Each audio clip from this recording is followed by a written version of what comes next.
There are two types of people in this world. Those who need love to be loud, constant, and desperate, and those who need it to be quiet, earned, and real. If you're drawn to cats, you're the second type, and there's actual science behind why that matters. People assume you love cats because they're low maintenance, because they don't need you, because you can ignore them and they're fine. But that's not it at all. You love cats because they make you work for their affection. And there's something about earning trust, about being chosen rather than needed, that feels safer to you than unconditional devotion ever could. Think about it. When a dog loves you, it's immediate, total. You walk through the door and they act like you've returned from war every single time. And for some people, that's beautiful. That's exactly what they need. But for you, that kind of intensity feels overwhelming. It feels like pressure, like you're responsible for their entire emotional world. And maybe you've been responsible for too many emotional worlds already. But a cat watches you, studies you, decides whether you're worthy of their time.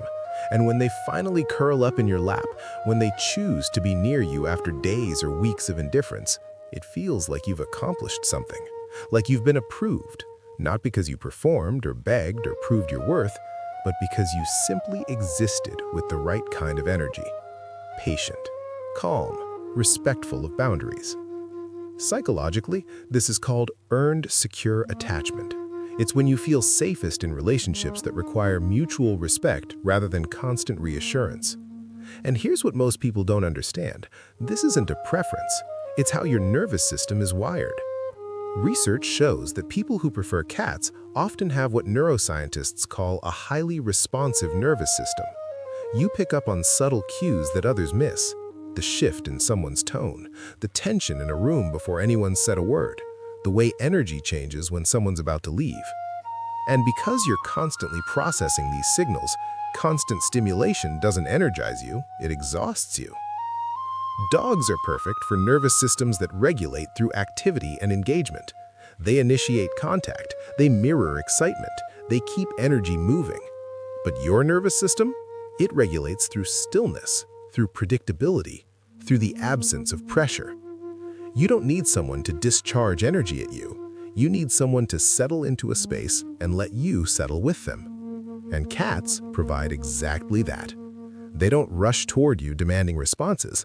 They exist alongside you without consuming you. This is where the psychology gets fascinating. Because what you're really drawn to isn't independence for independence's sake, it's consent. Cats never assume access to you. Their affection is offered, not imposed. When they sit beside you, they do it without expectation, without needing you to perform or engage or prove anything. And when they leave, they don't require justification. This mutual respect for boundaries creates something rare in relationships: connection without intrusion. Maybe that's why this feels so personal to you. Maybe you grew up in an environment where your boundaries weren't respected, where needing space made you selfish, where having your own thoughts and feelings was treated as inconvenient. So you learned to protect yourself by becoming self-sufficient, by needing less, by finding comfort in relationships that don't demand constant emotional labor. And cats confirmed that this was okay. They taught you that love doesn't have to be desperate to be real. Here's what research reveals about cat lovers that explains so much. Studies using the Big Five personality model show that people who prefer cats score significantly higher in openness to experience.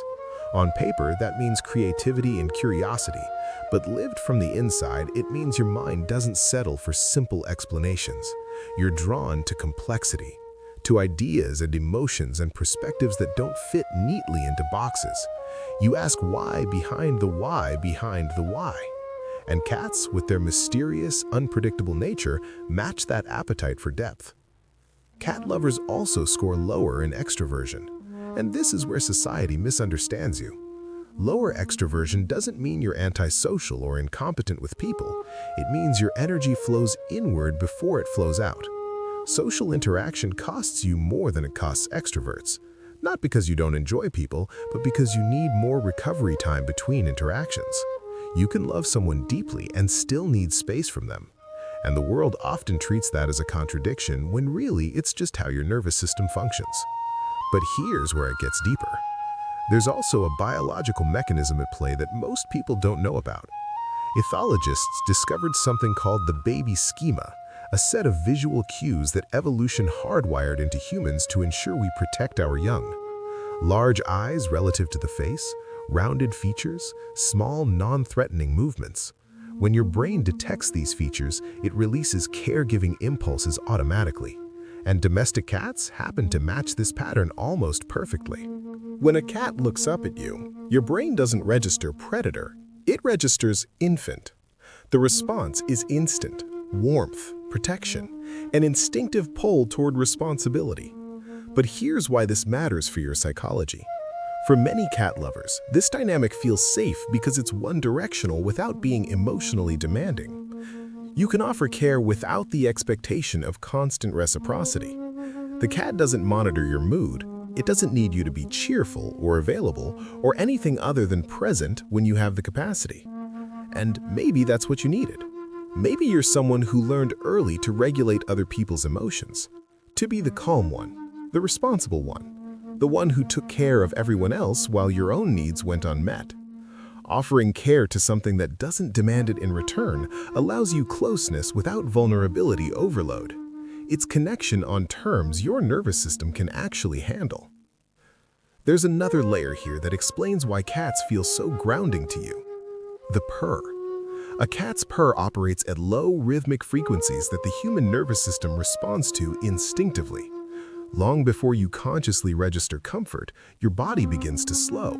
Your breathing deepens, muscle tension releases, stress hormones drop. This isn't imagination. This is measurable physiology. Those low-frequency repetitive sounds signal safety to your brain. They tell your nervous system that nothing urgent is required. No action, no vigilance, no performance. Just presence. For someone whose nervous system spends most of the day anticipating, adjusting, self-monitoring, this kind of regulation is rare. Silence can feel empty. Noise can feel overwhelming. But the steady hum of a purr sits in between. It fills space without invading it. And maybe that's why you describe a sense of grounding around cats that you can't quite explain to people who don't feel it. You don't feel excited. You feel settled, like your internal rhythm has finally matched the world around you. Maybe you're also someone who values authenticity above almost everything else. Cats don't fake affection. They don't pretend to like you to gain something. They don't perform emotions they're not feeling. And if you've been around performative relationships, around people who say what you want to hear but don't mean it, that honesty is sacred to you. You'd rather have genuine indifference than fake enthusiasm, because at least indifference is real. At least you know where you stand. Psychologists call this unmasked connection, the ability to be close to someone without needing to filter or perform yourself. With a cat, you don't have to talk. You don't have to impress, you don't have to be on. You just have to be present and warm. And that feels rare in a world where so much of identity is performed rather than lived authentically. Here's something else that might resonate. Cat lovers often have what researchers describe as boundary intelligence. You understand limits, both yours and others. You don't chase what doesn't want to be caught. You don't force conversations that aren't ready. You don't push yourself into spaces where you're not welcome. You wait, you observe, you respect. And because of this, when your relationships do deepen, they're incredibly meaningful. Not instant, not flashy, but profound, because the trust was built slowly, authentically, with mutual respect. And maybe that mirrors how you love people too. Softly, patiently, without pressure. You're the person who lets others come to you when they're ready, who doesn't demand explanations for someone's silence, who understands that connection ebbs and flows, and that doesn't mean the bond is broken. You're someone who knows that real intimacy isn't about constant availability. It's about showing up when it matters and giving space when it's needed. But let's be honest about something cat lovers don't always admit. There's protection in this preference too. Because when you love something that doesn't desperately need you, you can't disappoint them the way you might disappoint a person. You can't fail at meeting expectations because they don't have many. And if you've spent your life carrying other people's needs, if you've been made to feel responsible for their happiness, that lack of pressure is healing. It's permission to exist without constantly giving. Maybe you're someone who's been called distant, cold, hard to read, when really, you're just gentle. You're just someone who feels deeply but expresses it quietly. Someone who values depth over noise. Someone whose love isn't loud, but it's loyal, it's steady, it's real. And maybe cats showed you that your way of loving is valid. That connection doesn't have to look like what society says it should. That quiet affection is still affection. That earned trust means more than automatic devotion. Here's the truth that needs to be said. Loving cats doesn't make you emotionally unavailable. It makes you selective. It makes you someone who understands that real connection respects autonomy. That real love doesn't require you to lose yourself. That you can be whole and still be in relationship. In a world that constantly demands you to be louder, faster, more available than you actually are, choosing cats is choosing relationships that let you breathe. So maybe this was never really about cats at all. Maybe it's about what they represent. The possibility of love without pressure, connection without consumption, companionship that doesn't require you to be anything other than exactly who you are. They represent the idea that you can be loved with your need for space, your quiet nature, your gentle way of existing. And that's not just okay, that's beautiful. If you're a cat person, if their quiet companionship has always made more sense to you than loud devotion, know this. You're not broken, you're not cold, you're not incapable of deep connection. You're someone whose nervous system is wired for subtlety, for presence without pressure, for love that's earned rather than given blindly. And that's not a flaw, that's a different, equally valid way of moving through the world. Your way of loving is enough. Your need for space doesn't make you distant. Your preference for quiet doesn't make you empty. It makes you someone who understands that depth matters more than volume, that respect matters more than intensity, that being chosen matters more than being needed. And maybe that's the most honest way to love, deliberately, consciously, with respect for both yourself and the other. So if this resonated, if you felt seen in ways you rarely do, you're not alone.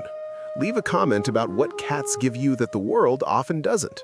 And if you want more of these psychological explorations, subscribe, because this is just the beginning.